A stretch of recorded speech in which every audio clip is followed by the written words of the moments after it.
Welcome to the episode of the End of the West Comics. The name is Frank. The hot dog, corn dog Paul is here. What it do, baby? Shout out Kawhi Leonard going off in the All-Star game. That's because I said what it do, baby. That's why I said that. That's good. No. Shout out to, what is the Stars? They won? Stars and Stripes. Stars won, right? Yeah. I think Stars won. Yeah? The younger guys won, right? Yes. Yes. That's all. That's how I knew the teams. The younger The old guys. heads got tired by the time they played the 3 straight games. Uncle Nephew Shane is here. Speaking of old heads. A couple of old heads. Good morning. Stand by. Barney is joining us momentarily. He's parking right now. Please welcome our special guest, local creator, handsome man, father of 10, local creator, all around good looking guy, the godfather of the Lelito verse, Handsome twice. Mr. Steven Lelito. Flattered edition. Talk amongst yourselves. I got to get our other guest. Frank's not here. What do we do? You got anything going on, Steven? I'm sure he's going to ask you that later, but I have a lot of stuff going on. things about comics and things? About comics? Oh, Yeah. I have a lot of that stuff going on, too. care to What's share? your number one thing you're pushing? Number one thing I'm pushing, I'll be announcing Math Magician 4 soon. And You know what I'm saying? let me just tell you, when I finished that script, it was like you finish typing it and you're like, I'm a writer. I'm a writer. Another masterpiece. all right. I've done it again. That's how I felt. Frank, we barely made it, but we made it without you. I'm so glad. Oh, we talked. I finished my segment. That was it? Later, everybody. You got it. All right. Well, thank you, Steven, for coming in tonight. Moonwalks out of here. We also want to mention our other guest. He's getting situated over there. He's gyrating. He That's what I made was his hoping way over here to beautiful downtown Las Vegas. Goodness, he's fresh faced. Look at this guy. What a good-looking guy. 15 years younger. What the? Do you hear something? Steven, is that your belly? I was going to say, yeah. No, I haven't eaten since the afternoon. So. Steven only had half a Lunchable today. I'm stuffed. Barney from Shimpsons Comics is here. How you feeling? This rain's got my knee just so jacked up right now. Oh, it was man. achy and sore all day. I had surgery 2 weeks ago. Yeah. I had a complete meniscus tear and some bone chips floating around. So God. got it 2 weeks ago, and I just limp everywhere right now. Was that like, if you don't mind me asking, was that like wear and tear? Or did something happen, or paragliding accident? Actually, is that like, is that a real answer? yeah. Okay. For what it's worth, that's metal, bro. That's Paul, how dare you? You never know. I'm still not 100% sure if that's the real answer, but if so, that sounds like He hasn't smiled. checks out. Okay. But you should see the other guy, right? There's no other guy. It was a single incident. My God. Yeah. A single glide. Yeah. Well, what I was playing Zelda Breath of the Wild like crazy, and in that game, all you do is paraglide everywhere. Yep. See. And I had this thought. I was like, I can do this. And so I Jumped off the roof. Jumped off the roof. I had a blanket, and I thought I could do it, and I didn't freaking do it, and I just destroyed the landing. And then snap, crackle, pop. Here we are. And these Rice Krispies. So. All right. But he's on the mend. Hey, cocaine's a hell of a drug. I don't know if Ask I'm Rick James. glad that I asked or if I'm sorry that I mean, it's terrible. But but this weather, it's raining, it's cold, it's it's gonna. Yeah. Me. It's a real thing. So. Oh, it's real. Yeah. Oh, my goodness. Let's have some fun. Yeah, baby. Well, listen, I'm glad you're here. Glad you made it. You braved the elements and you survived the paragliding situation. Yeah, and I shouldn't even be driving, but I'm here. So yeah, I would have picked you up. You would have fit. Yeah. No, I wanted to just try it. I was like, you know what? My knees all me too. jacked up. You know what? It's raining. Let's give it a shot. I already tried paragliding off the roof, so fuck it. Let's do it. Nice. But he's on. Well, I mean, I'm saying he's on my side of town. He doesn't live that far from me, so He lives all the way out there? he lives, but not all the way out there. In the Panhandle? Yeah. I mean, it sounds cool. I'm in the Gulf No, of Nevada. you live in the Panhandle. I do. Well, Yes, you do. Just west of the Mississippi. Shane lives. They have a saloon You down ever the seen way that from Shane's meme house. or that joke where like people are like, "Wow, it's crazy." Like Vegas just ends and then it's desert for miles and miles That's and miles. Shane's house. That's There. Shane's house. Shane's house is the last house before the 100 miles of desert. I'm not joking. come on. No, you come on. It's new. Come on over. Okay, let me It's pack new. a bag. Is there a Walmart within a 3-mile radius? No, It's not 3 miles. It's That's not. how you It's, know. yeah, it's not. It's not 3 miles. Is there a Jackpot Jonies? There's a 'Cause that's when you Walmart know. like 5 there's always miles, a Jackpot 5-6 miles Johnny. down the road. Yeah. Yeah. Blue Diamond is Clark a County Walmart. is legally mandated to have a Jackpot Jonies. We'll every get into 2.5 the miles. mapping of Las Vegas in a future sorry. episode. But guys, earlier this week we got a first official trailer for the Mando Grogu. I'm not talking about the Budweiser ad that we got during the Super Bowl. They're riding in the snow. The 10-second, it was probably like a 10-second, $7 million ad that they did. But we got our first official trailer for Mandalorian and Grogu exclusively in theaters. May 22nd. We're going to check out this the trailer right now and then yell at each other about it. Oh, So far, so good. Shout out Apocalypse Now. Red 5 standing by. Way to go. Never touch the buttons. He needs to spank Yeah, we know. Spank him. I Show can use some little information. dude, Whoa, for this price, I'll tell you whatever you want. I'm looking for a hut. Close for the night. Thank you. Gangsters. War criminals. Long live the Empire. We'll take out every bad guy in your deck of cards.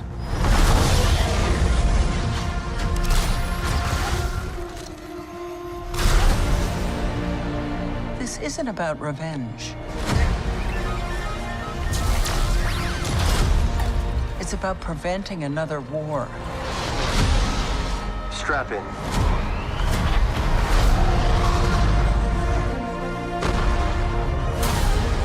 You will suffer. And then it will be his turn. Before going into harm's way, check your armor. The kid will live centuries beyond me. I won't always be around to protect him. Are you Isn't scared? that Jeremy Allen White? You should be. Do we run? Or do we fight? I like this kid.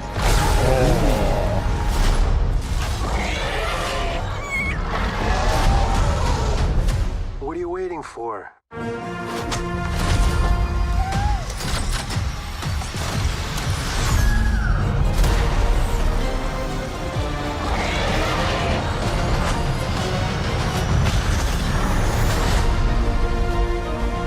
Come on, man. Okay. Let's save the rest for after dinner.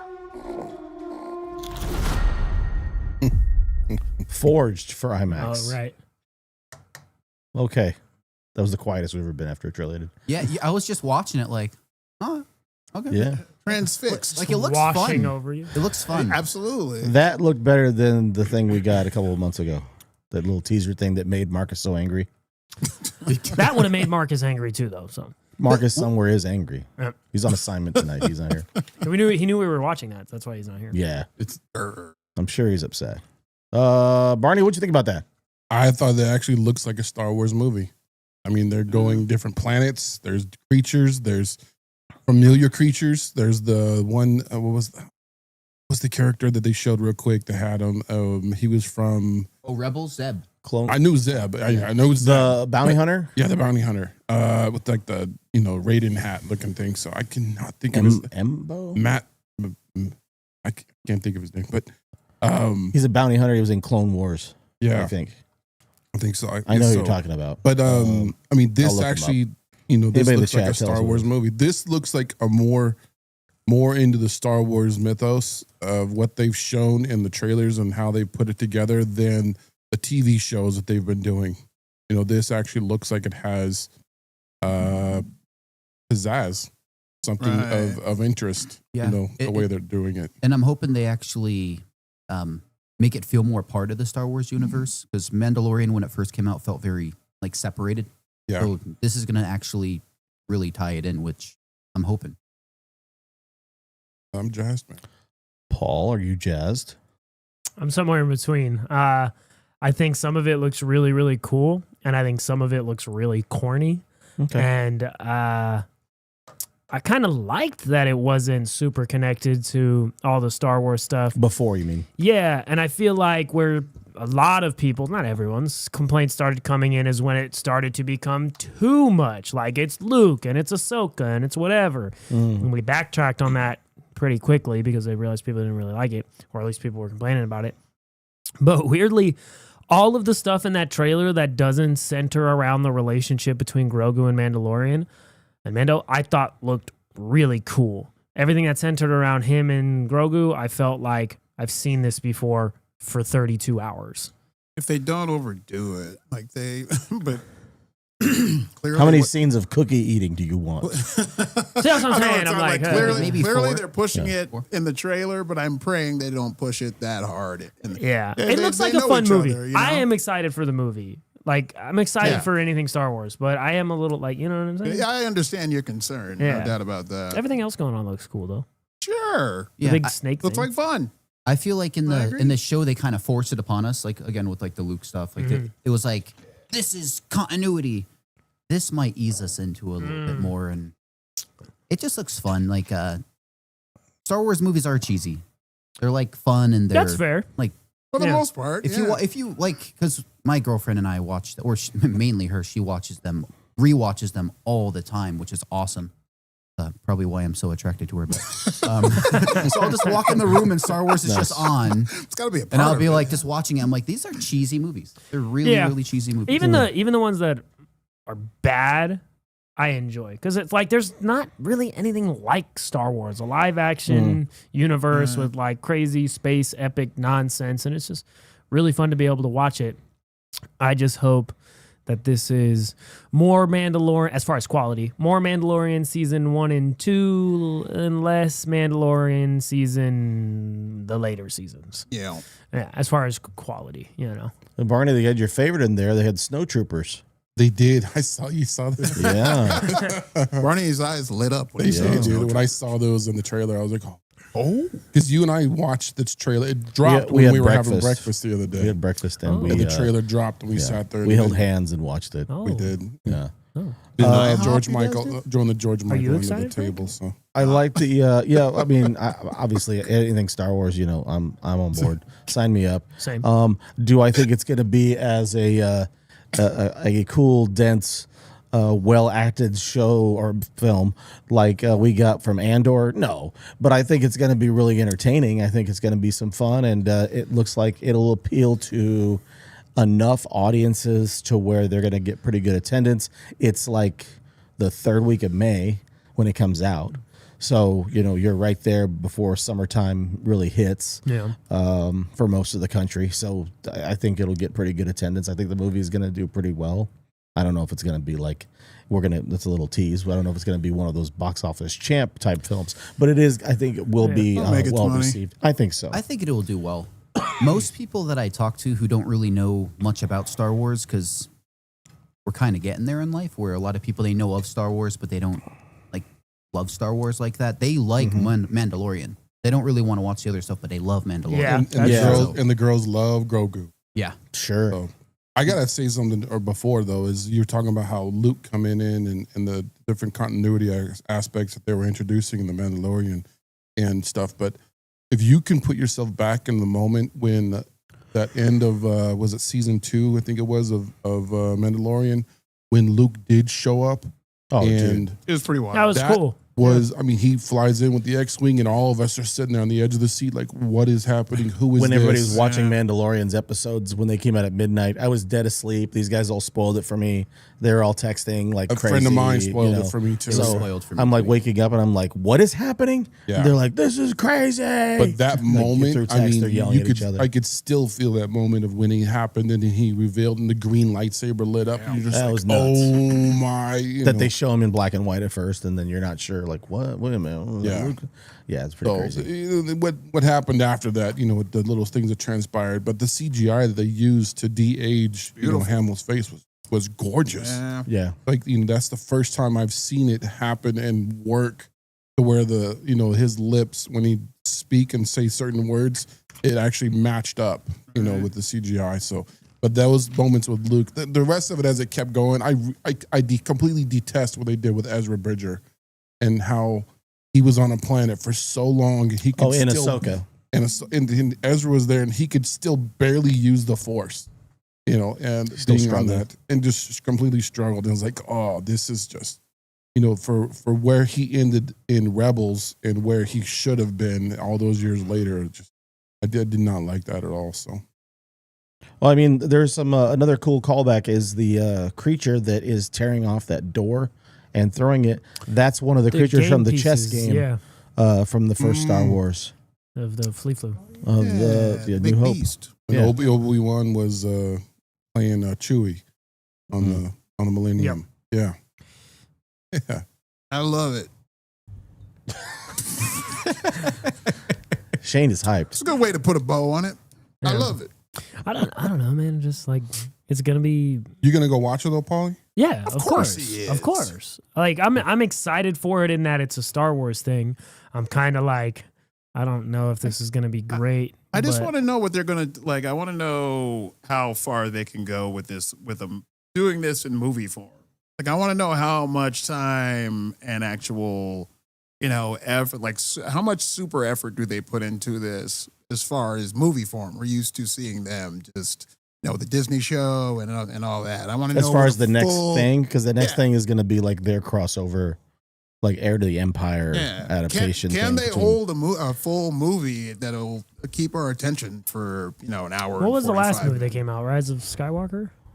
the last movie? Yeah, Might have been Rise of Skywalker. Yeah. Rise of Skywalker. it's the only of all of the new things I did not go see in theaters. Not because I didn't like Last Jedi. I loved the Last Jedi, but because I watched the trailer for Rise of Skywalker and it was like somehow Palpatine came back. I said, oh, so we're reacting to people who were mad for no reason at the Last Jedi, and you're gonna make a terrible movie because of it. I didn't go see it. That's the only one I didn't go see in theaters because I was like, which is gonna be out nonsense. of protest. Well, It wasn't out of protest. It was out of this is gonna be terrible. I wonder how far along And it they are was. in the And it was. process. And it was. Like as far as development, I wonder how far along they are in the process for making that big crossover film, because the second season of Ahsoka is done, Yeah. and it might be coming out the very end of this year, the beginning of 2027. You guys didn't like that one, huh? We don't know. I mean, as far as any other projects, I don't know what they're gonna do. In Like, general, Shakuka to- has been she's coming back, right? yeah. That's all he cares about. Yeah. Obi-Wan's That's all I wife. care. Yeah. I didn't hate Ahsoka. Yeah, I didn't McGregor's I didn't wife, yeah. love it, but I mean, I didn't. I hate didn't it. hate It's Ahsoka. okay. I think Yeah. the biggest thing with Ahsoka was the appeal of Ahsoka as that, you know, late teenager that we had from going to Clone Wars. That was the Ahsoka we fell in love with. Yeah. And now you have an adult Ahsoka who's more mature and acting the way an adult would, and it completely just took people out of the character because they wanted that Ahsoka that we had, that we grew up with, so to speak. Because You know. she's so Yeah. jaded too. Like I Yeah. loved how she was so out of the box thinking. Now she's just, you know, doesn't even want to try things because she's like, it's gonna fail. Yeah, she's just a Jedi Master now. They made her boring. It felt very similar Well, they to did. like Hayden Christensen's Anakin Skywalker for me. Like a person that Yeah. everyone keeps telling you is interesting and he just never is. The movie's He's so like, complex. he's so important. Okay. is. Seems like a whiny baby to me. He is important. We love him. And Ahsoka was like, just like a snooze fest. She was just kind of, Just there. she's like such a, There were so many other characters Shallow. though they had to implement. You know, Mind delivery. you're seeing live action versions of other characters that you had been kind of waiting to see on screen. So that part of it was cool. Balin Chopper gonna chop. What's his name? Is Chopper cool. was- Chopper gonna chop. What was his name? The guy who the actor recently passed away. And, Ray Stevenson? Yeah. Who does he play? Balin or Balin Skull. Balin Skull. He was cool. He was the best Yeah. part of the show, Yeah. I thought. And Sabine. Yeah, they had I to like write him out of the Sabine's show, which character. is sad. Yeah, Sabine was kind of cool. His character, there was certain characters, but they were already kind of established, and they were still those characters Right. that we had watching, Rebels. But yeah, going back to Ezra, that just really pissed me off to see what they didn't really do anything with him, except he just lived on another planet and just survived. Like, no, he pushed some stuff around.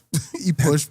He was doing that at the end of Rebels before he left with Thrawn. stuff. He's hanging with like rock people or some. Yeah, like yeah, little Then you rock had, people. rock people. then you had Potbelly Gangster Thrawn up there too, so All busted. I liked him, but Civil War reenactor Thrawn. yeah, so I don't know what he was eating on that planet, but he wasn't. He had a taut belly like Adam West in the old Batman series. They had Whataburger over there. Don't you on the- besmirch Adam West Batman's name. I'm just saying his body type is very similar. That's fair. Oh my gosh. It was tough to I couldn't hate the show because I didn't hate I was Yeah, I really didn't hate it. happy to see Ezra. I named my son Ezra. I got Ezra's lightsaber tattooed on me. I love Ezra as a character. Yeah. I love Ahsoka. I love Thrawn. Maybe it wasn't the best. But I was just all my friends are here. Yeah. Steven's favorite band is better than Ezra. I was trying to think of how to make a joke about that, but I couldn't. Oh, don't worry. I heard all of them when Taryn was pregnant. That's Ezra, huh? Pretty good band. of the band better than It's a pretty good band though. So Yeah. Steven, did you like the way they did Ezra at all? After I just got done poo-pooing him, and you have you named your kid Ezra, and your tattoo. I had opinion.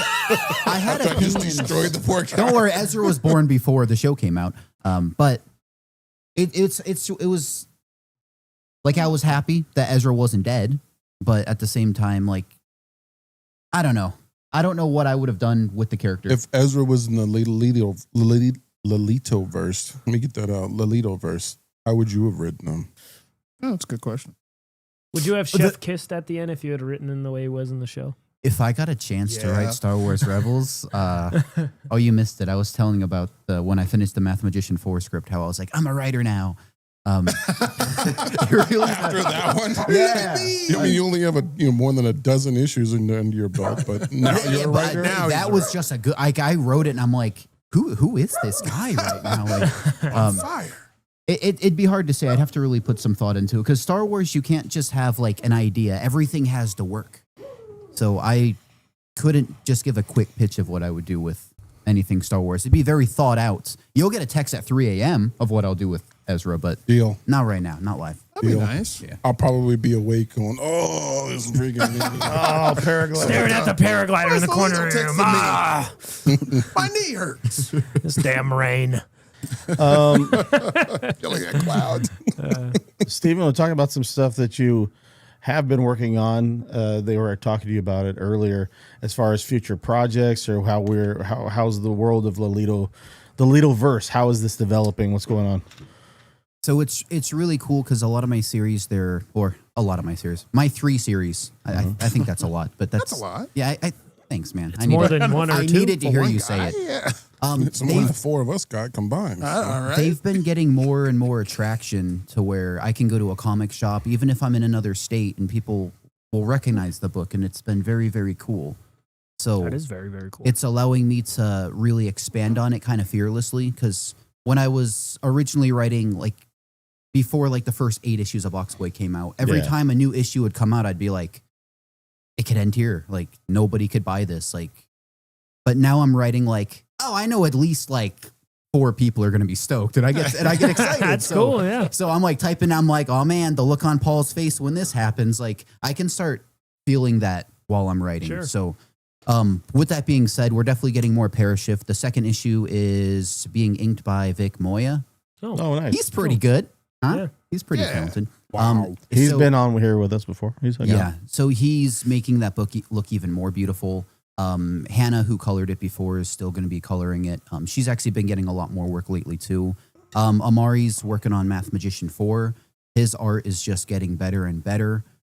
Again, that was one that when I finished typing up the script, I was like, I feel like I'm a real writer. I feel like I'm a real man now. And then Box Boy, I hate myself for this. I wrote the first 25 issues of Box Boy 4 years ago, and I lost some of it. And now that I'm supposed to submit the 11th issue, I had to rewrite some of it because I can't, like, I have like 13, 14, 15, but I can't find half of 11 and like a quarter of issue 12. So I had to rewrite and kind of just polish it and make it better. So I've been working on that kind of stuff too.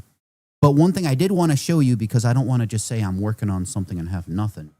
Let's see it. I am working on a non-Lelitoverse title that has a little bit of, I'm just showing some pictures before I show the camera. If you want it's on my phone, so it is what it is. But it's going to be a mature rated title. It has a lot of action, a lot of violence, adult themes.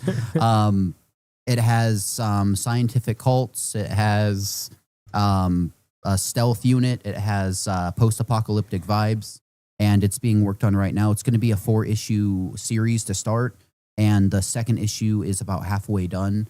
It's going to be one of those things that me and the artist, he's a local guy, Dom Gomez. He's incredible.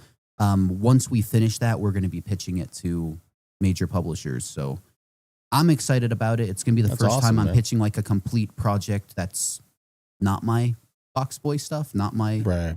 So that'll be a nice challenge. It's also going to make people say, oh, he doesn't just write about like all ages stuff. Like he's more prolific in that sense. Like, so. Yeah, very cool. That's exciting, man. I'm very excited about that. We are too. And then bringing it back to Lelitoverse, because I always have stuff. Everybody pick a card. Yeah, you can pick more A card, Shane. Yeah, you can get two. You got one. I don't give Shane two. You get two. You guys get more than one. I deserve Shane is two. notorious for not being And able Barney, to I'll count. bring you one too. Come on. So these are Lelitoverse art cards. These are the first batch that I'm getting. This is cool. These are going to be things that I sell at shows, sell on my website. They're going to be art from the comics. Some of them are covers. Some of them are unreleased, like the one Frank is holding. I'm glad that you have that one. It's going to be like unreleased promo art that I've had just over the years. Yeah. So I will be having some art cards, and then depending on how this goes, which I think it will go well, I actually created a card game, and I've been polishing it for the past 5 years. My kids and I play it, and we have been updating it and upgrading it and doing all this fun stuff. So there will eventually be a Lelitoverse PCG, maybe within the next year or so. That's very cool. Yeah, That's electric. and it's a game that you can actually like play with your friends with as little as like a 5-card deck. Super easy to learn, but there isn't a game out there like it. So, and I've looked. What a pitch. Yeah, Man's I've looked. brain is always working. yeah, it doesn't stop. That's what I dig. That's awesome, Appreciate That's Steven. what Shane digs. Me and the wife are going to play this game. We're going to have a good time doing it. Man, see? You will. Wife and I, Me we're and the wife playing are the gonna play this game, game, right? see? You're gonna be like, Jimmy Jack card game. hey, do you have 5 minutes? Yeah. Nice. Oh. 5 minutes. Anyway, I know. That's All right, Frank. Not really. Barney, I know that you're excited Barney. about this phase 7 and 8 and 19 of the MCU. 7 It has and been long rumored that we're finally going to get the X-Men. Yeah, And, right. not just the old X-Men that we've been getting from Fox Man, shared into please. Doomsday and Secret Wars, but we're going to be getting a relaunch or rebranding or reset or whatever they want to call it with the MCU. And we're kind of going to want to get everybody's ideas or thoughts about what would be the best way to go about this, introducing X-Men into the MCU. How would you go about it? A team or just one character, a series or a film? How would you approach this as far as introducing them once we get to Secret Wars ends, whether it be a post-credit scene or they just start making announcements at conventions the following year in July? How would you think they would go about this? I think it has to be a reset going right back to Grey Malkin Lane and just open it up with a shot of Xavier's mansion and then just slowly start inserting not the classroom setting stuff. Like, I don't want to, I know it's a school for the, the gifted, but I don't want to see, like in the X-Men films, all the students running around and, the X-Men are teachers doing now. Stuff. Yeah. I want, Paragliding. Grey Malkin Lane, and then all of a sudden the basketball court opens up, and then the SR-71, the shuttle, comes flying up, and they take off, and then all of a sudden, where are they going now? And then put them in the Savage Land. Start out there. Give me something. You got dinosaurs. You got Sheena, Sheena. And Kazar down there, so you can do some stuff, but it's never Savage Land's never been done in the films, and it's actually a phenomenal, area for them to explore. So I'd like to see that, and then just slowly introducing the characters, one by one. I think about remember in Infinity War when Wanda and Vision were getting just destroyed by the Black Order, and then they're down that subway, and they're about to.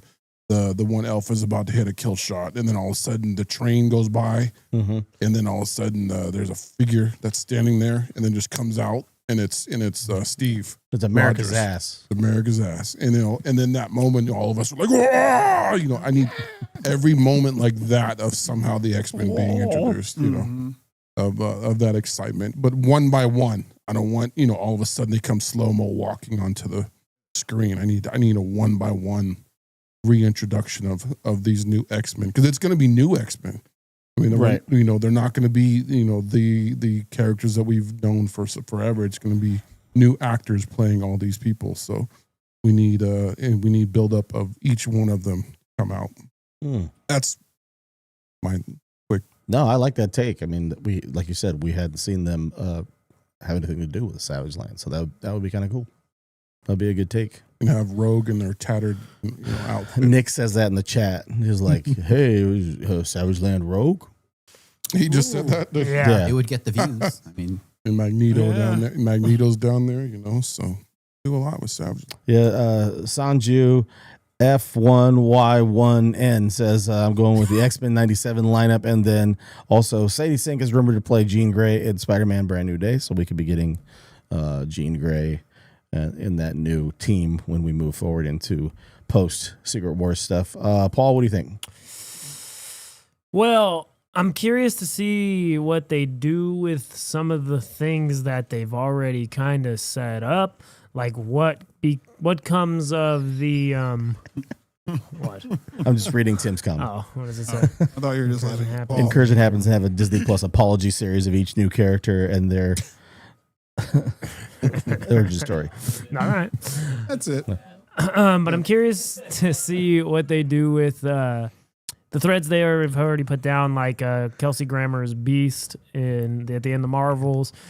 I know, but they're obviously going to do. He meant to put anthology, like not apology, but it's funny that Disney Plus would be apologizing. That's why I was like, apology. All right. That was in your subconscious, Tim. But that, and then like the word on the proverbial street is that Magneto plays like a gigantic role in whatever's going on in Doomsday. And so obviously there's like, I don't know. I would love for them to be able to start like fresh and anew, like Barney would like, and I would agree. But like, I just don't think they're gonna do that, right? Because they're involving so many of the other people from the other movies, and it's hard. Like in my opinion, like I'm not as across the X-Men stuff as I am some like other Marvel stuff, and obviously the DC stuff. So like, I'm not as familiar with like there's like 10 to 12 X-Men that I know and would love to see. And that doesn't mean like they can't do like other ones, but I'm like, I don't know. I want to see Cyclops doing Cyclops things. I don't want to see. I feel like they don't realize how much people love X-Men. Like they have the rights to it and they're like, what's that? Like, well, they just waited. So they've had it for what, 5 years now? Yeah. we have the technology to make a good X-Men movie. Yeah, I don't know. We have. There's do. lots of good Can X-Men they movies. write Like, it? I don't. I want to know if it can be written correctly. It can absolutely be written. There's Do you no know way. what happens when lightning hits a frog? Same thing that happens to everything else. Oh Lord Almighty! Really, we don't like that. I like That it. I think is that's good cool. writing. I like it. Dude. Did you see the Holly? You see the Holly Berry thing on? What was she on? Fallon or something? And she was like, ask Chris Hemsworth why. I almost did a Holly Berry impression. I can't say it. I never Paul would have does a lived it killer down. Halle Yeah. Berry impression. But Normally, I think you'd probably nail it. and that's what I did. Holly Berry. I chose to not embarrass myself. And she was like, ask Chris Hemsworth why I'm not in the Doomsday movie. And obviously she was like making a joke about like, I do lightning stuff too. And he does lightning stuff. And then Fallon asked Hemsworth and he was like, I don't know. I didn't. Really? He was like, I didn't pick her or not pick her. It wasn't up to me. We're both lightning people. But maybe she'll be in the next one. Maybe she's in this one and she's playing you. So They're in a movie together that came out last week. Crime 101. It's supposed to be really cool. Mark Ruffalo too. Yeah, that movie's supposed to be pretty good actually. But We'll check it. I don't know. Steven, what do you think? If they're going to make an X-Men movie that has to be accessible, that has to be something that you can just go into, but it can't Agree. disrespect the people who love it. Agree. You can do one of two things, but you can't do both. You can either have them at Xavier's school with the X-Men we know and love, but they already did that with X-Men 97, didn't they? We already got that. We love that. So what I think is they should go more of like the House of X, Powers of 10 approach, to where there's all this crazy stuff going on, and then they kind of scale it back, and we learn about, and we get like reintroductions to all these X-Men. Because even as I was reading that, like there were some X-Men characters I wasn't really familiar with that I started liking more.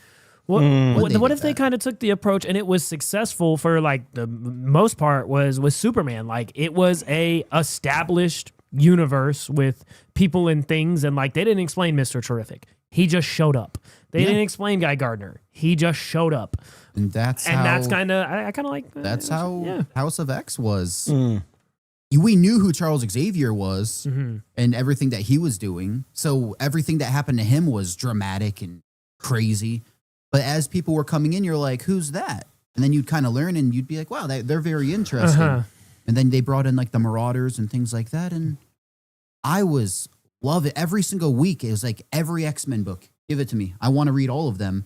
And it's remember not, when you were getting across that. but it's not because I knew who all the characters were. It's because they made me want to learn the characters. Sure. And it made me even backtrack to older issues where I'm like, man, I need to learn more about Moira McTaggart. Like, she's so cool. I clearly don't know enough about her. And it made me want to do that. If they can make a movie that can just give us that interest. She's in First Class, right? Rose Byrne plays her in First Class, I think? Yeah. Okay. I was just trying to make sure. But her and... have you read House of X, Powers of 10? You gotta do it. You gotta. That's great. On your way, Paul. Everybody watching this, you gotta do it. Yeah. You gotta do it. You can and you can start there. You just start there and read it, and you're gonna be like, "Holy crap! Like this is amazing X-Men. Why are they holding on to this?" There's know what, 4 Marvel- or 5 that you can just pick that up and start. You start fresh. You have a template. What Marvel needs to do is instead of starting with a new number 1 every 6 months for everything, when something is going to come out or just, because it's great, they need to do like what DC is doing. And there's another company doing it with the like a little $10 compact collected issues. Every single collected edition of a Marvel comic, even if it's just like a 3-issue run, costs $16. Whereas you can go to DC and get the entire Court of Owls 6-issue run for $10. There's so much of that actually stuff. 11 issues into that one book For the Court of Owls one. That thing. Okay, it's so- 11 but- okay, issues. but- Yeah, it is $10. I got the All-Star Superman. right. Yeah. And so Marvel needs to like give fans an opportunity to, hey, this new X-Men movie is coming out. Here's 10 of Swords, here's whatever, and you put it in like, doesn't have to be compact, however they want to meet DC and whatever, and just have something, because I want to read it. I'm not going to go spend $16 on something that I'm not going to read right away, or that, you know what I mean? So I think they need to do 10 that for the whole set. I'm not going to buy it because Shane will borrow it. Exactly. And he'll never get it back. Nope. Did I say that out loud? Oops. Yep. I'd be curious what the sales numbers are though for DC. I mean, I can imagine it probably doesn't cost them much of anything. Everything's being reprinted, and they're just doing it in a smaller format. But The big two love selling trade paperbacks. they do, but the price point of $10, as Steven was just saying, 11 issues for $10. That's the DC Compact stuff. It's, Yeah. It's and they keep making more and more and more because they're selling. They're like selling really, really well. crazy. Well, I mean, and the big two also, Barney, you've seen this with how they structure it. We've all seen if we're reading books. Shane's borrowed. If we have the books, the way they're formatted is that a lot of the writers, they've got it kind of. I'm not saying the editors are forcing this on them, but they're writing for an arc. Yeah. Because they're right for the trade. They're writing for the trade to have the breaking point to where they can that space in there so they can say, okay, well these 6 issues, this is one trade. This is chapter 1 of the whoever's story, and we put that in a trade, and then we got the next 6 issues or the next 7 issues. That's a trade. Boom, we got that done, and then they've got it geared that way to where there is stuff that's filler, but then again, it depends on the writing and how the stuff is structured, that they're still telling a worthwhile story throughout. The through line is still work, and that's one of the things that worked. I mean, what was the swords, ten of swords? Power of Swords. What was it, like 21 parts? Yeah. It was 21 or 22 parts. Yeah, and it was a tie-in to all the series that were going on, which shows you just how many there were. But there was this through line to where you were just like, okay, well, what happened next? I want to know like where. And there wasn't like a big breaking point in any of it because it was just telling you the next chapter of what was happening with this whole Krakoa thing. If there's a way, Barney, if they could incorporate the Savage Lands and Krakoa elements into that. I think that's like a home run. And they don't have to go as big as like the Krakoa idea because that was a really big, like that was a Jonathan Hickman idea. But they Secret Wars, Jonathan Hickman. But something cool can happen that's just like self-contained in the movie that causes them all to react. Sanju F1Y1N says, pick 5 X-Men characters for your first MCU X-Men movie lineup. Who would you pick, Steven? Oh, I can only choose 5. Yep. No honorable mention. No honorable mention. That's hard. Do you pick the ones you want to see or the ones that you know I won't. are going to be relevant? What you want to see and what you think would work. Yeah, I mean, the actual team, not the villains. I mean, it has to be Cyclops-led, in my opinion. You can't have a new X-Men team that isn't led by Cyclops. Shout out James Marsden. And then maybe, I don't know. Would he come back to the, maybe he would. Probably. Maybe he would. Which by default means you need, Jean Grey. I would love to see Psylocke in there. Yes. Everybody's going to want Wolverine, though. But I don't think we need He's not Wolverine even really like, until more recently, he's not even really part. He isn't the X-Man, which he was billed as in all the movies. I think you just go with the original lineup. Iceman, Jean Grey, Beast. But which iteration of Beast now and which iteration of Iceman? Because Iceman is not the character now that he was. Like he was a womanizer and like I don't know. He's dude who can freeze the whole planet and explode it if he wants to. Now he's like it's everything. Just it's not even the same character like in the slightest. Then you have Beast who is kind of so arrogant that he does really malicious stuff. So turning into the Dark Beast, yeah, like I don't know. You just go with the original. Throw the original out there. Let it hit the wall, and then heck, you can have in the first episode. You can kill Bobby Drake off. Kill Iceman, and then bring in another character. You can turn Jean Grey. Throw her and have her. Not go on to the Dark Phoenix saga so quickly. We've already seen that in movies, but sure. But we haven't seen a good Cyclops in the movies. That's why Cyclops has to Wolverine stole the show, which was really unfair. I forgot Marsden was in the second one. Yeah, he was X2. Yeah, he gets like wasn't he zapped right away? Yeah, he was the one sitting in the corner watching Wolverine. Yeah, Like, it was really upsetting. Like, as a Cyclops fan, I'm like, My mind went somewhere else. Yeah, so same. quick. Me too, Barney. where it all went. Yeah. But I think as long as they had a strong Cyclops and a strong Jean, we got this, guys. It's going. Yeah. As long as we have a strong like iteration of those two characters where they are leading, you can have anybody on the X-Men with them. But it's going to be a movie, though, is what we're assuming. It can't be a series. No. Oh, God, no. It's got to be a movie. No. It's got to be I mean, Because What? I mean, because why? we can still make movies. Do tell, please. right? because they're not. Because they're not making money off Disney Plus. Disney Plus is losing a lot of money. Well, not even just that. Like, I feel like the X-Men, even with the $250 Avengers. million on Secret Invasion. Oh, God. X-Men is still like Marvel's biggest team, no? You I mean, think? if They're you're- trying hard to make it not. Yeah. They're trying But to like, ruin imagine it. if like, I don't know, like they made Justice League a TV show. Bro, That's like if they No. make X-Men a TV show. that's what I'm saying. X-Men's not like No, but that the was new my Avengers. that was New my Avengers. question. Is that I'm assuming that we're all thinking it would be a movie. It not has to be a series. movie. Okay, yeah. It has I to would- be They wanna make something money. that people don't necessarily want to go see. They want you to But- get the popcorn bucket with Beast Head. But or I watch whatever it and I they're tell you gonna it was have. good, and then you're like, "Oh, Steven said it was good." If they put it on, if they Word of mouth. made it a series, I would buy one of those older box TVs that could take a little more wear and tear and throw tomatoes at my TV the whole time I watched it. Shane, what do you think about this X-Men venture? What do you what would you like Now, to see? But I agree with Barney. If it was me, I agree with Barney that it needs to be, if they're going to start it from the original, the original 5. With Iceman kind of being a snowman, and then Angel, and then, Beast is not Harry and all this stuff. But I think where they want to start it from, and I think what they think the audience wants to see is when John Byrne took a hold of it, Chris Claremont took a hold of it, and you get Wolverine and Storm and Colossus and all that.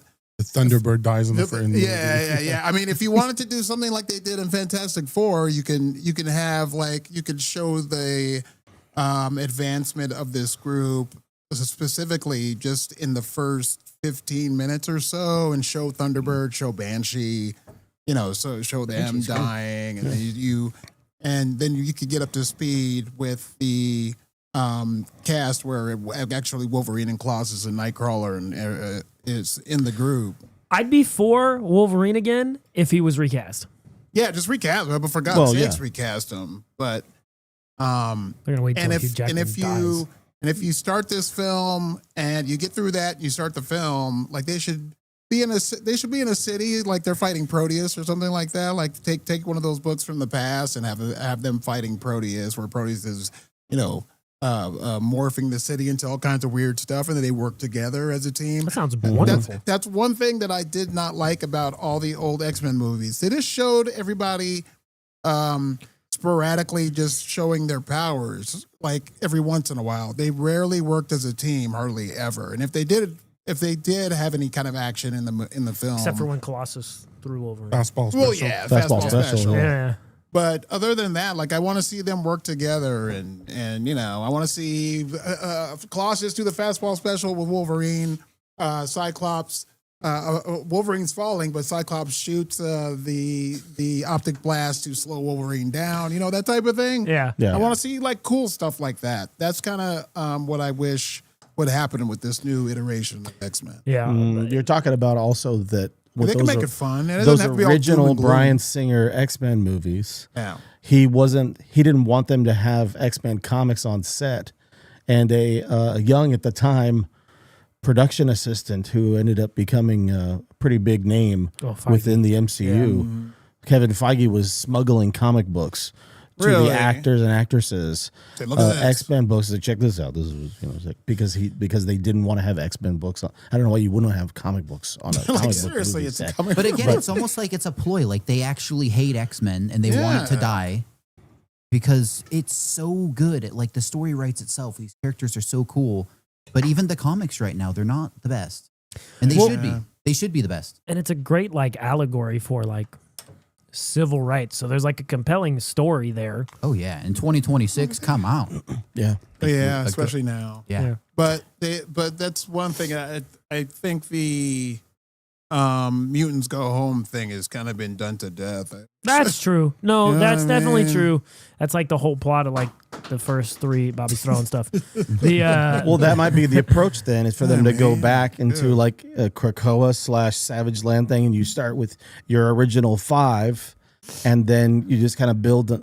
Maybe as over the course of the movie, they find Storm, or they find Nightcrawler, wild Pokemon. or they find Colossus, Or Wolverine, Colossus finds them, or you know? Colossus finds them. Right. There could be those things that would start to build out the team to where you have those core 5 or 6, like we had our core Avengers, and then you're gonna have a decade plus of films to be able to build out from, because they're definitely making nods to characters within the MCU leading up to this whole Doomsday thing that's still 10 months away, where these characters are showing, mutant tendencies with Wonder Man and Kamala Khan and stuff. So, I mean, they're definitely... what if that was their new how they started with X-Men, Kamala Khan and Wonder Man, that whole thing when they're trying to introduce her into like classic X-Men storylines and Deadpool. stuff. That would be horrible.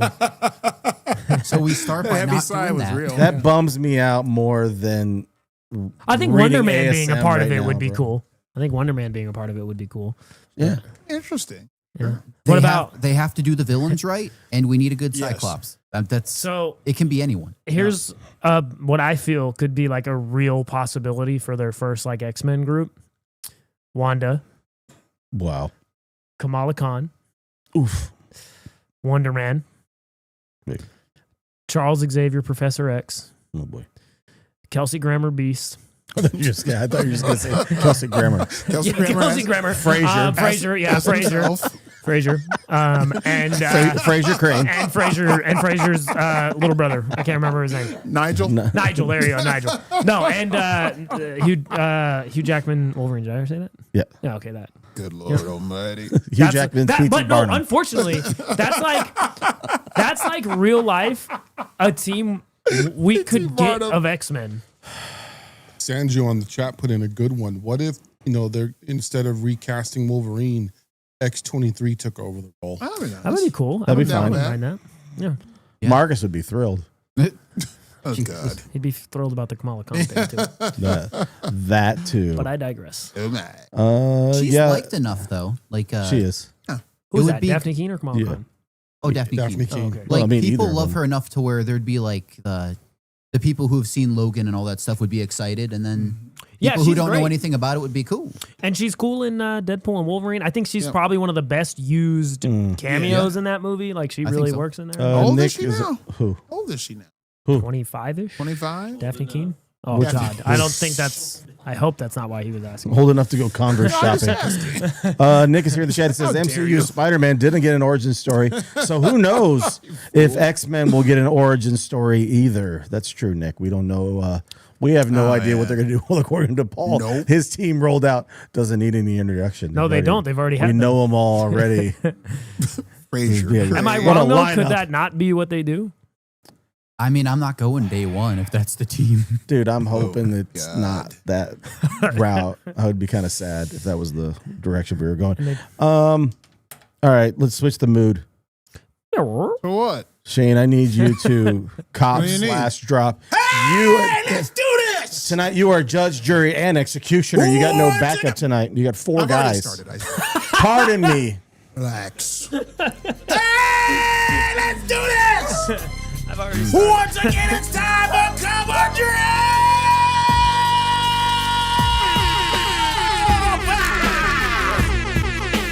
You better bring your guns! Bring them! Sorry. I love that dog. You got a few minutes or so to tell me why your books are the best, or I'm gonna throw you out through that wall! Me and Uber are gonna get together. I'm gonna put her on my shoulders. She's gonna grab you by your scruffy neck and then choke you into submission. No prizes tonight. It hasn't been prices for a month. It's so much better live, man. Shane, I tell you just a quick story about last night. What happened? We're talking about Copper Drop over there. I was hanging out with brother Rob and Timmy over there at church, and your biggest fan, the biggest Copper Drop fan, Thea. Oh, really? She ran up to Rob and said, "Hey, Frank's here, but he didn't bring Shane." And she says, "Why? Why?" She goes, "I like the yelling guy." Yeah, that's me, baby. She was upset. I said, "I left him in the car." That's so sweet. Yeah, I love that little Goyle. yeah. She's actually your second fan.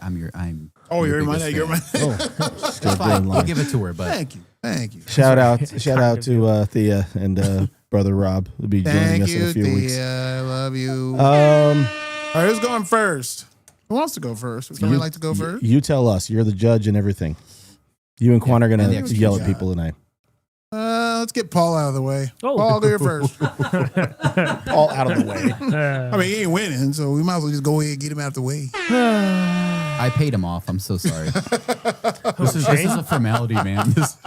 Hey, let's Shane run will through do this and then he'll pick my book. Probably. So Sometimes that happens. it does more often than you think. The first book I want to talk about actually came out last week, but we kind of didn't touch on it. It is DCKO number 4. I think this is a really cool cover with all of the kind of brainwashed Absolute Universe characters coming in, and the kind of throwdown or showdown at the end of this for King Omega going into issue 5 is really, really cool. And I think this is really built to like an entertaining climax. And the person that wins That artist. is a bit of a doozy. You're like, but I think it's done in an interesting way. And I think the final climax, like, there's a character inserted in this one that you thought was out of the tournament a while ago. So no holds are barred, And I really just like Javi Fernandez's art. And look at this. Don't be holding those bars. Well, no, I mean, there's a whole like. Understand. But the dark side imagery is really, really cool, and I'm excited to see how it wraps up. And it's built from what was a messy start to, I think, a really cool and entertaining conclusion or penultimate issue, if you will. Ooh. All of the Fight Month issues really helped build my excitement for the rest of this. Would you agree, Frank? All of them. I didn't read all of them. But I think I read 6 out of the whatever. Yeah, like and they were all solid. Yeah, they were all cool. They were all really fun. Like whoa, not so fast, sucker. And so that's my first book. Shout out Scott Snyder, he's crushing it. And I have another Scott Snyder book, Absolute Batman 17. I don't believe it. This is what? I don't believe it. Another Batman. But you got a Batman book. So Scott Snyder has done this really interesting thing with the kind of villains in this. He's taken that most of the time Batman villains are like these psychological monsters, and they're a monster because of what they do and the way they act. As far as like their being, they're usually normal people or with something maybe a little bit fantastical about them, but nothing really more. What he's done really interesting with the Joker and Poison Ivy and Bane and now even Killer Croc, he's made them into these like, oh my, like horror monsters that Batman has to deal with, and he just twists them and makes these monsters and does everything in such an interesting way. He kind of makes Poison Ivy this, it's almost a little bit of stealing the Victor Freeze origin for Poison Ivy. She wants to save her mom, but there's some other stuff going on, and she becomes this monster trying to save her mom. And they're all these like almost eldritch horrors, like they've been around forever. And I just think he's just executing at such a high level. And the Poison Ivy in this issue is so interesting. And I'm not a huge anime guy. I watch some of it, but there's an anime called Chainsaw Man, which I haven't seen a lot of, but I know a lot of people love. There is a really cool homage to Chainsaw Man when Batman's cutting through all the Poison Ivy stuff with these double-fisted chainsaws. It's just really, really cool. And it's a testament to the Absolute line that this is my 3rd favorite Absolute book. And that's crazy because of how good just the Absolute line is in general. And shout out Scott Snyder and the the guest artists on this issue, Kanit, they crushed it, and I'm really excited for. I love Dragata and the kind of people they have intermittent, but this was just a really, really cool and interesting way to reimagine yet another character in the Batman mythos. Mark Brooks does a variant cover for that Poison Ivy depiction they did for the Absolute Batman. Mark Brooks did one that they released online yesterday at noon, and they only had 600 copies. It sold out in 35 minutes. Yeah, that's crazy. There's a kind of an Easter egg. So we got a reveal for issue 20, and it's kind of Absolute Robin is the reveal. And there is a character very much in passing in this issue that his name is Dick, and you're like, ooh, could that be? And you're like, can't say anything here. And you're like, oh, that is potentially the first appearance of Absolute Robin. And I think that's really cool. Right. And I just really, it's phenomenal stuff. Cover's dope. They just announced this week an Absolute Green Arrow coming out. Have you seen the promotional image for him? I have not. It looks Is it Rom V? Oh, no, it's Pornsack. No, I don't know. It's Pornsack, but you showed, and Raphael Albuquerque. Yeah, it's going to be cool. We're doing that. Romney will get a title, guaranteed. All of Scott Snyder's students/friends are on these books. Mm-hmm. Yeah. All the guys who were on Detective Comics. Scott Snyder's doing the Absolute Catwoman miniseries. I think that's in May. Is Snyder doing it? I think somebody else is doing it. I thought he was writing it. I don't know. Look it up. I forget who's writing it, but Bangle's doing the art. Oh. Bangle's awesome. Bangle just did a Napalm Lullaby with Rick Remender. I'm a fan. I'll be danged. All right, we're going to go from the normal to the fantastical. Barney. Fantastical. You demand. All right. It's Chi Grayson. In honor of the Marvel and DC crossovers that they're doing. Word. I brought some of the old stuff, the original stuff that Marvel and DC was doing back in the 70s. So up first, Superman and Spider-Man. Wow. Oversized goodness. Then this one you have, it's a beautiful battle. You got Dr. Doom. You got the Parasite. There's this awesome picture of the Hulk at the end of the hour. That's super cool. And a little, awesome. So there's a few different, things that this is, it was fun. It was fun. I haven't read these, so long, but I was, looking through and I was like, what am I going to bring to the show? And I saw you. I was like, yeah, they've never pulled these out, so let's do it. So next one we have is another Superman and a Spider-Man one that they did, a nice little back part of it as well. So Dan Mora did like a cover of that one there on the back. Like a reimagining. Yeah. Oh, yeah. So nice crossover, huge giant book that, you just sit there and go through. Here's a little Lex Luthor and his, the Lex Mobile cruising around the earth. This is another one that was a fun one. Here's a one that gets to be hard to find, but it's a Batman versus Hulk. Oh, I love that. Yeah. And so, you have this is a cool picture on the back of seeing a lot of the different characters of the villains that are all part of it. So, and then you got a classic Joker right here on the cover. Wow. So this is fun. This is definitely something that, if you guys want to take a look at them afterwards, Barney. then just come pick them up. But is that the issue or the line where they had fans vote on who they wanted to win and that determined the outcome of like all of the issues, or is that a later comic? No, that was the DC versus Marvel series that came out in like 92. Okay. That one's so that was completely different. That was when Marvel and DC came back to do things. There's another one. It's a regular size comic book, but it's X-Men Teen Titans crossover. I guarantee you Lelito's got that one. I do have that one. And so that was what Darkseid was in there as the villain, and Trigon. That's who it was. Trigon. So Batman defeats Hulk in that comic in a way that would make so many people roll their eyes today. Really? Yeah. Yeah. Here's a good one with the Hulk just grabbing him and just give him a Hulky hug. Yeah. And here is one of the most sought after ones that you can come across during that era, which is easily one of my coolest ones is Superman versus Muhammad Ali. Absolutely. So this one's been reprinted a few different times, but it's a book where the cover was the whole book was done by Neil Adams. The cover that you have, it's a who's who lineup of all the people that are inside watching this fight, and inside the first page of this it actually gives you a detailed area of every person that's on the cover. And That's cool. It's a complete who's who of people at the time, that just, even John Jones is in it, the Martian Manhunter, and Donnie and Cher, Donnie Osmond, Marie Osmond, Cher, Andy Warhol, Pele is on the cover. It just goes on and on. It's insane what's in here. But the person who wins is not who you think. As a matter of fact, Muhammad Ali beats the holy crap out of Superman. Dang right he does. Because they're on like a planet with a red sun or something, right? Yeah. Oh, is that it? And then at the end, the giant splash page that just says it all. It sums it all up, which, for me, Muhammad Ali is the greatest of all time. And this just sums it all up right there. Isn't that great? Superman, we are. Superman, we are the greatest. So, just fun stuff. Just it float like a butterfly. Look at Quan paying attention.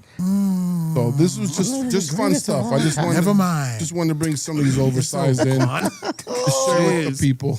To share with the people and to show what's a lot of the stuff that this is all from the 70s. So mid to late 70s stuff, but. They are not easy to find because they are so oversized. They're very difficult to get, and even more difficult to get in good condition. But I've never been a condition guy. I'm a collector. It's fun. Especially I just want it. Yeah, they're great. So that's what's me's gots. Phenomenal. Once again, Barney is fantastic. Fantastic. I have to slip you more money, man. Damn. All right, Frank. What you got, man? Thanks. All right, Frank. All right. Oh, God. Let's start with is incredible. G.I. Joe. They're back again. They found out that Clutch has revealed now that he's been hiding a transformer right under the Joe's noses. Robots in disguise. I love the dialogue that says, "Talk, robot, or I'll blast you off the face of the earth." To threaten him. This is pretty great. Well, I have a feeling you read everything just like that. I read it in that voice. I read everything out loud. I don't read quietly myself. We're sort of following up. That last issue was sort of like a Roadblock-centric issue. I never thought it'd say Roadblock-centric, but that was a Roadblock-centric issue. And this is kind of returning to everything that's happened post-Dreadnought War. And we're setting up the ultimate meetup that's going to be taking place in G.I. Joe 20 between Optimus Prime and the Joes. It's finally happening. We've only been waiting forever for it. It's going to be happening. I love the fact that they've incorporated some of the characters from the Mask series.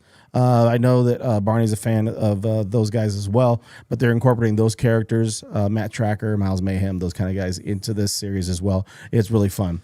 The other thing I brought this week was something I didn't think I was going to pick up. I just took a look just now. Until I got to the show. This is awesome. This reminds me a lot of what happens here every Thursday. The Muppets Noir is here. This is written, drawn, and lettered by, I think his name is Roger Langridge.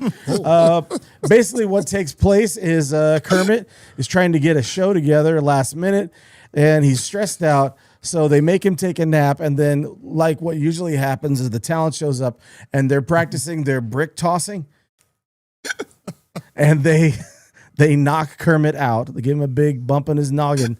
So instead of taking him to the hospital, they put him in Miss Piggy's dressing room, and he takes a nap.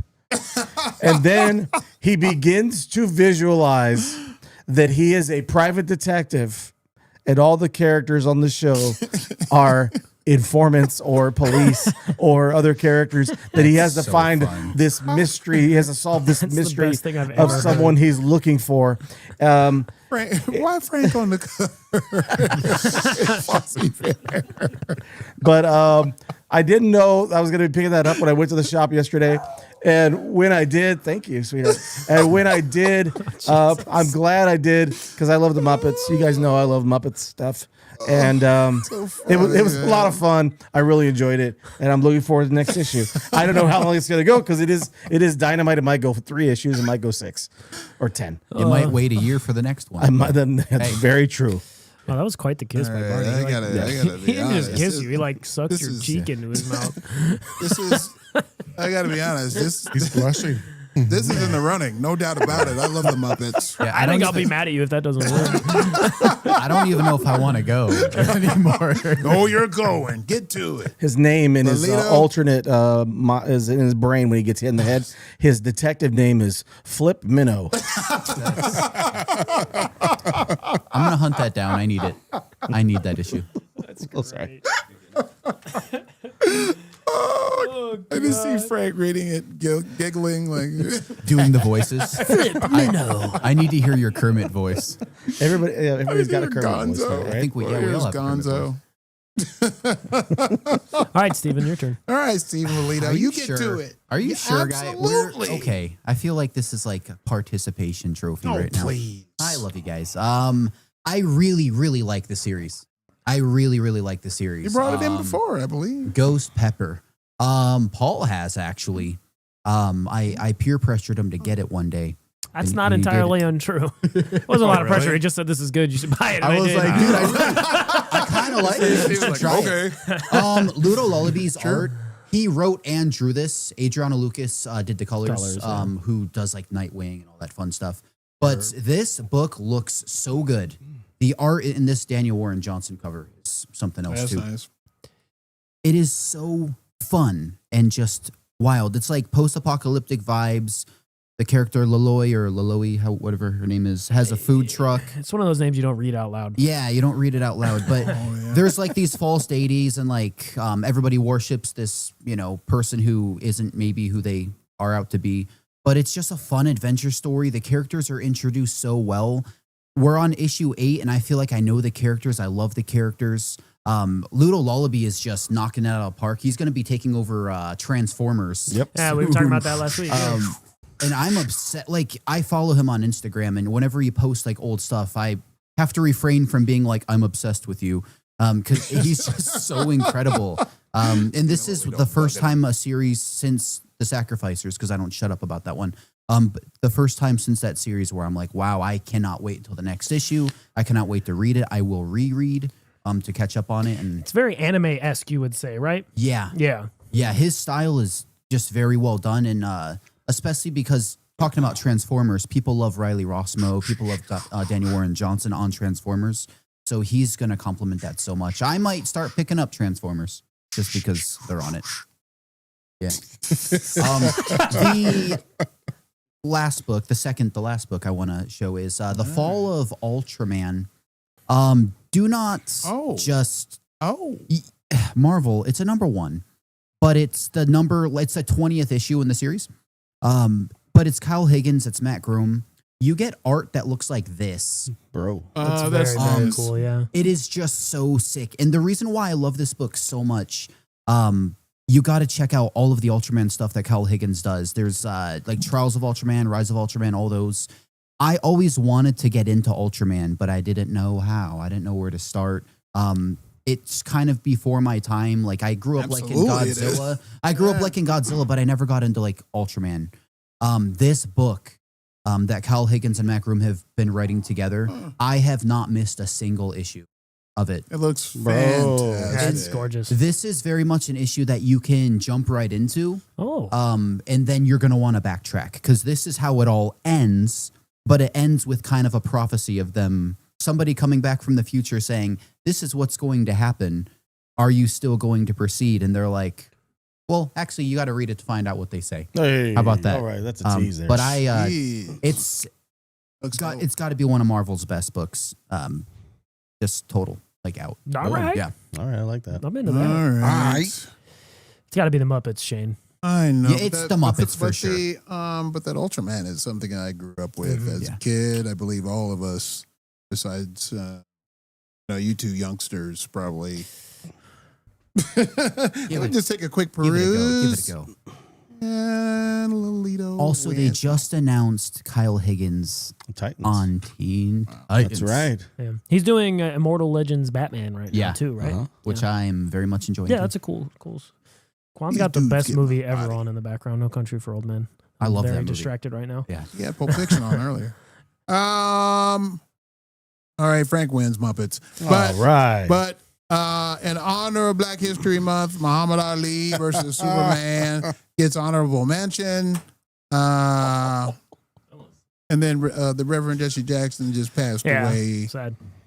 So he gets honorable mention, but Frank wins with the Muppets. Come on, that was man. incredible. That was Flip incredible. Minnow. That's incredible. All right. Flip Minnow wins. Incredible. We did a good job. Flip Minnow. Yeah, you mentioned Jesse I'm hunting Jackson. that down, man. Bro. I'm getting that. Yeah. Yeah, it was good. It was a good time. Jesse Jackson passed away. Yeah. Robert Duvall passed away. Absolutely. Very sad, yeah. Another bad one. And your guy Eric Dane. Oh, I from saw Grey's that, yeah. Anatomy and Euphoria. He had ALS. Really? Yeah, he passed away Oh, today. God. What a That sucks. miserable. Well, thing to Catherine have. O'Hara also passed away. Yeah. I love Catherine O'Hara as That's well. But rough. Yeah, man. Been a rough year so far. Anyways. I wanted to ask you guys. Welcome back to Into the West Comics. We're having fun, huh? People die. We learned that we don't cry on this show or else we get laughed at. I know, no kidding. Well, he's not in the crying chair. Am I in Barney, the is your No, knee no, okay? no, it's over Barney's- there. Barney's in the Barney's crying chair. Barney's knee hurts so bad he just started. It breaks down. I wanted to get your guys' picks. Give me. We've got a trailer to watch. We got about 10 minutes. We got an announcement to make, but give me your top 2 or 3 films you think this year, Barney, for box office champ. What do you think is going to be the highest grossing film when it's all said or done? You got another Toy Story movie. You're going to have the Doomsday. You're going to have Dune 3. Now you're doing it. You're going to have what else? Dooning it? Spider-Man. You're going to have Scream 7. We're on Scream 7 next week. We're going to watch that for show. Yeah. I'm in.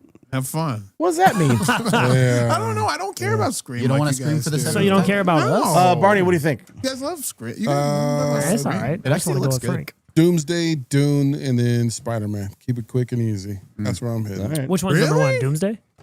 Doomsday will be number 1. You think Dune will beat out Spider-Man as far as I think box Dune will office? do Spider-Man. Yeah. Wow. I don't know. Shane. Toy Story is gonna Yeah. be. It's so. Aren't people just done with Toy Story? No, they're not. How can they not? Unfortunately, They think no. they Say are, that but we're they're not not. like we're not at Avengers Like my and God. MCU No. 16.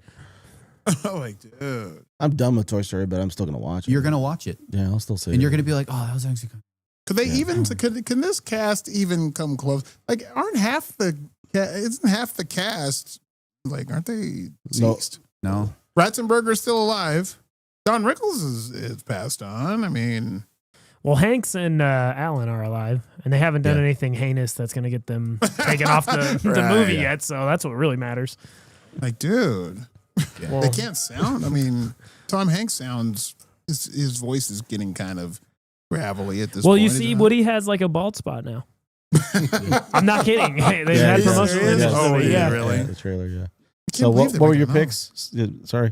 Toy Story is probably going to make $3 billion dollars. Okay. Totally. And then will it beat Zootopia 2? Sorry, keep going. Probably. 1.8 billion. didn't I think can't that was- believe it. And then I think Spider-Man will probably come in second. Okay. And then I don't know what third. Spider-Man movies Then perform Doomsday probably. But Spider-Man performs pretty well. well. All right. I don't think there's been enough about Doomsday to qualify it to say this movie's going to make a ton of money. It might not make nothing. Well, I feel my thunder has been stolen.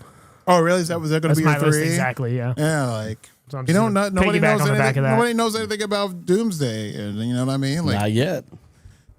plus, there's a lot of people out there that for some reason hated Fantastic Four, which I don't get, but a lot of I feel people like it's did like not I thought like it was that good. movie. Me too. I love. It's cool to say you I hated liked it. it. don't I know. think maybe that's it Yeah. because I I know dug it. there's a It's lot fun of to people out hate there that said things. they The didn't internet like is it. certainly- Yeah. Hate. Like, The internet does not believe in nuance.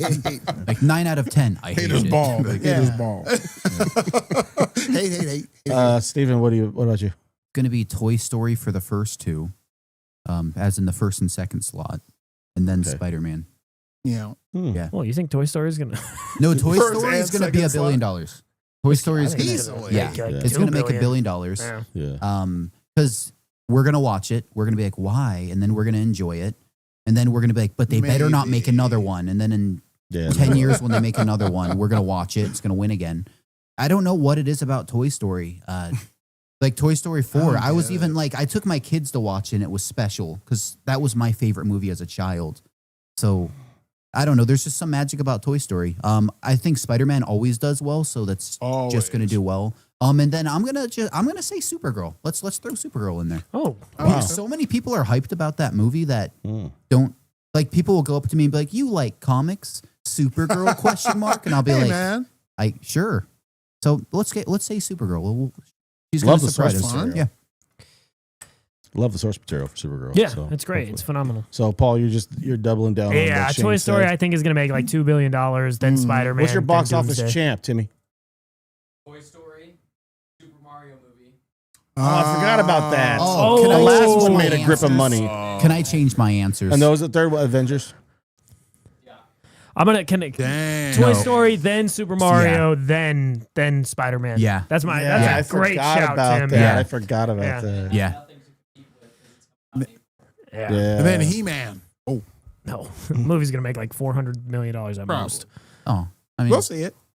You're all gonna go see it? Yeah, I'm gonna go see it. Yeah, I'd say Toy Story, and then I'm gonna say probably Mario Was it Super Mario Galaxy? Yeah, I can't believe I forgot about Mario might beat that. It might be Toy Story. Mario The might. first one was phenomenal. Yeah, I dug That it. was really good. Yeah. Really, I thought I was really gonna hate good. it, and then I finally watched it. And I was like, "Oh, that was actually kind of fun." In fact, Yeah. let's go. I'm gonna say Mario for being first, and then Toy Story, and then Spider-Man. Wow. We should let That's Tim a sit good- over that's a here good instead list. of me. Yeah, you win. You're the innovator, man. You win. That's a good list. That was good, Tim. Thank you. We owe are him a going to beer. check out a trailer, and then we have an announcement. Talk about some things coming up this weekend and in a few weeks as well. We're going to check out the exclusive trailer for House of the Dragon Season 3. This was a surprise. Woo! Oh God, still wandering around those castles. Yeah, that castle. Where were you? Wandering around my Hanging out. castle. Hanging out. Where you been? Alicent came to Dragonstone. She will open the gates of the Red Keep and surrender to me. You cannot trust her. Sure you can. He's king. The king has abdicated the throne. A new dawn is coming. A new line of unsullied kings. Oh my. Vagar. You are the queen of dragons. You are the man of wandering around a castle. You have an absolute power within your grasp.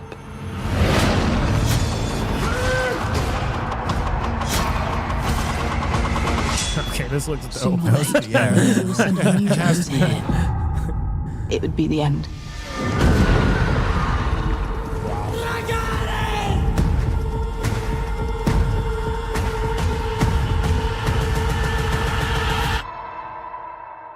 This is the moment you become queen. Like it has to be That good. looked good. That looked really good. It's got to be good. Paul, your reaction real quick. That looks incredible. But if Damon wanders around a single castle, He's not gonna wander I'm around out. no Castle castles no Ghost. more. He did it. I'm not kidding for 4 I know. hours. I'm not. He better not It was be. a good 2 episodes. He better walk out of that. The dragon was like laying on his Castle. side like a dog is bored. You It see, was like, one of it's those.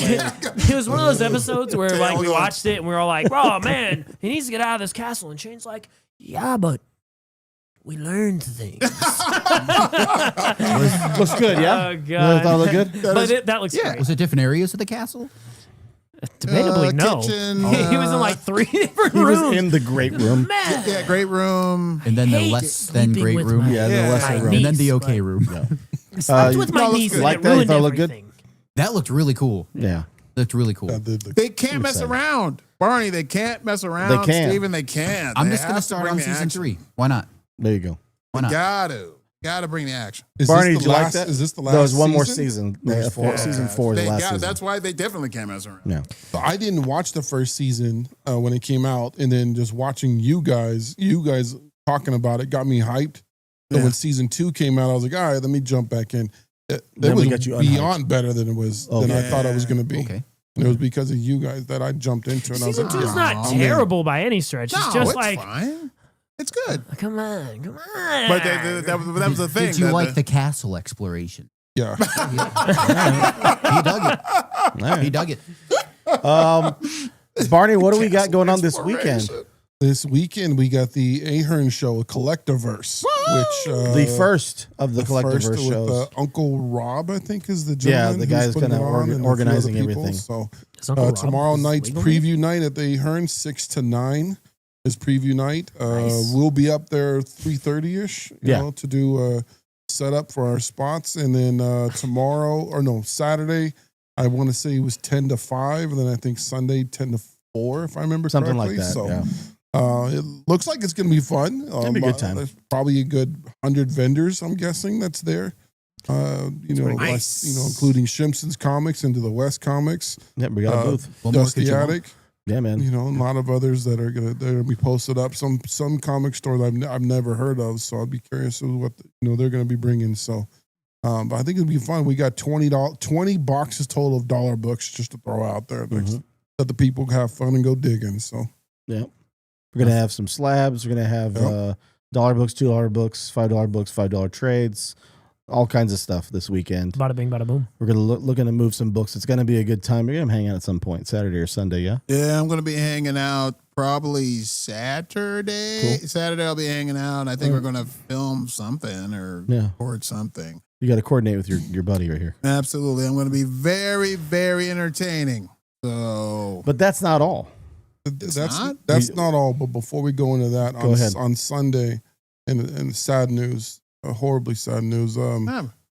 Pam, who is the wife of Joe from Fire Force Comics, Pam recently passed away, lost her battle with cancer. No. So God. They have a funeral for her on Sunday. So on Sunday, I know I'll be attending that. There's a few of us in the community that Joe's reached out to come out and give our condolences for it. So shout out to Joe and his family. Again, I've mentioned it, but Joe, if there's anything I can do for you, please reach out. So, but yeah, horribly sad news. She was doing very well with a different form of what she was trying to do with holistically and organically trying to fight it. And the numbers, Joe and I had a great conversation about it back in December, and she was doing better, and then something turned, and unfortunately she lost it. So. But that's this Sunday. So the community out there, if you run into Joe at his store at some point, just know that he did recently lose his beautiful, wonderful wife. So give your condolences, please. Yeah, man. Condolences to the family, man, for sure. That's incredible people. Yeah, you don't meet people like that every day. I had no idea. Brutal. So, yeah. Switching it, taking us out of the dark cloud that I just put us in. So, Frankie and I were at breakfast the other day. We were talking about the possibility at the end of next weekend going to Arizona for a one-day show. But my son's going to be playing a soccer tournament out in Arizona that weekend. So it kind of kiboshed my team-up drive that Frankie and I were going to do that Shane was probably going to jump along with. But it kiboshed that, but it got Frankie and I's, our minds rolling with something different. So we came up with an alternative. And that alternative is we're going to do a team-up pop-up event over there at the Centennial Hills Library on Sunday, March 8th from 11 to 4. We're going to be there selling books again, hanging out. It's going to be a good time. It's a bigger space than we had thought we were going to have originally, so it's going to be pretty nice. So Lelito can come along. Lelito, you're Lelito, available to come and hang out if you want. I want to. I should actually be in town that weekend, so That'll be fun. But it's going to be a good time, man. I want to make that work. We have flyers, which Coy from Plot Twist is going to be finishing up tomorrow. We'll have on tomorrow. The back of the flyers, something that Frankie and I, just for fun and giggles, we threw together different pictures of people and put those together on the back of the flyer. I'll show you guys the flyer when we're done here. But if people are and you find everybody to get them to sign, you want to say get them to sign like 6 or 7 out of the 7 out of the 10 people that are on that cover, including Pops. Including Pops is on the cover. Pops is on the back of back of the flyer. If you get it signed, you're going to get a special price. If they give everybody to sign that And there's just another little treat, little prize you're going to get from us. I could not find my poll drawing. We were looking, that's where we're reaching out. We're trying to find it, but I found a picture. So we got on the back of beautiful. it, we got from Into the West, we have Shane and Paul and Marcus and Frank and Sonny. And then from Shimpsons, we got myself, Butter, Nick, and Pops and Ray. So there's pictures of, there's a group picture of 5 of us, but then the other ones are single pictures that we threw it all together. So that's on the back of the flyer. We just wanted to throw something on the back of the flyer that's, not a blank. So we were like, cool. What can we do? That sounds like it's going to be fun. Hey, you got an idea. So man. The flyer's a memento for sure. We threw it together. I mean, it was like, it was something we were talking about last, like I said, 2 days ago, 48 hours ago. Yeah, so we ended up had breakfast and we were like, you know what? Let's just go back to the house and knock this thing out. Get it done and over with. Like, follow me. So go back to the house. We threw on the new Anaconda movie. The new Anaconda movie, Jesus. which was very inspiring to get this whole thing done. Yes. Ice Cube was in it. Great. Cube was in it. J-Lo was in it. I forgot J-Lo was was a special guest. But the flyers coming out, we'll have the flyers tomorrow, so we'll be passing them out, starting this weekend. And then next week, Frank will be doing deliveries to several stores in Vegas to help us promote the one day Into the West and Shimpsons Comics mashup team up. That's Comic Collection Sunday is what we call it. That's right. Comic Collection Sunday. Yeah, guys. You guys are brainstorming. It's going to be. We're once in a while we're due. Barney, what do you got for the people other than all these things we've just been telling them? Take care of your body, people, because here I am in June. I'll be 50.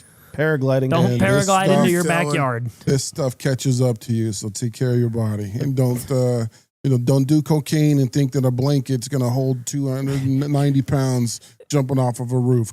But did you stretch first? Of course, I did not. The stuff that's catching up to you is paragliding into your backyard. Paul, what do you got for the people? I've got love and affection, and that's what I got. Thanks, Steven and Barney, for being here. Really Bobby, I love everybody. You felt it? Timmy hung out with a big shout out. You don't feel it from all the way over there, but Steven feels it over there. You didn't see us playing footsies? Like, oh my word. Whoa, Steven. Right. Steven, need everybody to know. Steven, what do you got? Peace and love for the people. If you're in Phoenix next Saturday on the 28th, I will be at the Arizona Arts Festival. It's the 3rd year and it's my 3rd time being there. And it's for a reason. I really, really like it. Yep. I get to say what's up to Scott Godlewski. Jay Gonzo's going to be there. There's going to be a lot of local creators and artists. And I mean, I'm sorry they're missing out on the show. It just didn't line up. I mean, maybe down the road it will. But yeah, I know it's going to be a great time, man. Swaggy. Yeah. It's funny. I checked this morning. I was like, he's going to be my neighbor, I hope. And I'm like, wait, where is he? But, it's going to be fun. It's going to be a good time. Shane. Yes. I just wanted to tell Steven and Shane. Barney. That's not what. Hold on. That's not what you do now. What do I do? You're over in this seat. You have to do the send off. Paul thing? Yeah. All right. Okay, so when you're in the middle of paragliding down a house into a house, wandering around when your dragon is sleeping outside, how do they get on us? Get on us? Get on it, baby. How do they get at us on maybe I need to switch seats. How do they get at us on the interwebs? When you're paragliding off the side of a house and your dragon is sleeping outside, you can get at us at Into the West Comics at YouTube.com. I'm not helping you. And Instagram, we're on Instagram. And we're on TikTok, I believe. Yep. And doing well. We're also on. We still on Spotify or no? Yeah, we're on all Spotify and Feet Finder. What else? Anything? Grinder. And Grinder. Yep. And where all good podcasts are sold or just listen. Well, our podcast is free. That's right. It's free. I just want to shout out Uma the dog and Quan, our super producer.